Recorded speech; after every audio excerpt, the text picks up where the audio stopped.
Great morning, holy brothers and sisters, on this wonderful Wednesday, the 5th day of Pesach. For those that are counting, it is the 4th day of the Omer. It is also April 4th, on the 19th of Nisan. We are in the Kitzur Likutei Moharan, and today's lesson will be called Mystical Meditations. The mystical meaning of the meditations for the circumcision. In the language of the Targum, Aramaic, the bris, or male procreative part, is called amma. The word amma also means a linear measure consisting of 6 handbreadths. And these are alluded to in the verse, fiery angels stood around him, and each of them had 6 wings, Isaiah 6:2.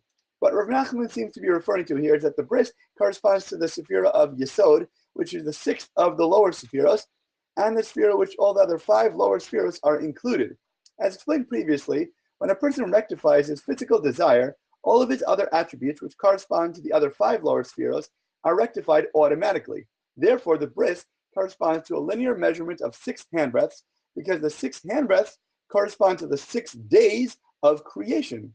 As in the verse, you have made my days as handbreadths, Psalms 39:6, and the 6 days correspond to the 6 lower spheros, as is known. Whenever we're looking for a source, it's always good to go back to the beginning, and whenever we're looking at the Torah and studying it, we go back to the beginning of the Torah to find its source, as noted earlier.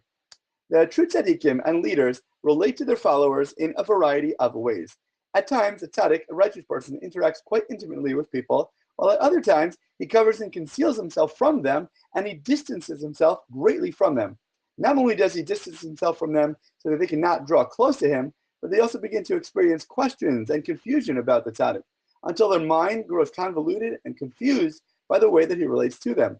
All of this, however, is for the benefit of his followers. Therefore, do not be troubled by this, because it is all for our benefit.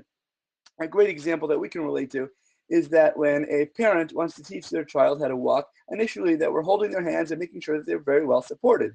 But as they take their first few steps and are getting used to it a little more, all of a sudden, the parent lets go of the child's hand. At that moment, the child is completely confused and he feels like he was totally abandoned. But we know that that is the only time that they can begin to walk on their own and to develop great skills for the future. So that at that moment of confusion and feeling of isolation, we know that it is the greatest for their growth, and only because we love them tremendously. The closer a person comes to God, the more he feels to know that he is very far from him indeed. If a person thinks and imagines that he's already drawn close to God and that he already knows about God, this is a sign that he actually knows nothing at all. For if he knew even a little about God, he would know that he's extremely far from him and that he knows nothing about him at all. It is impossible to articulate or explain this because the greatness of the Creator has no measure.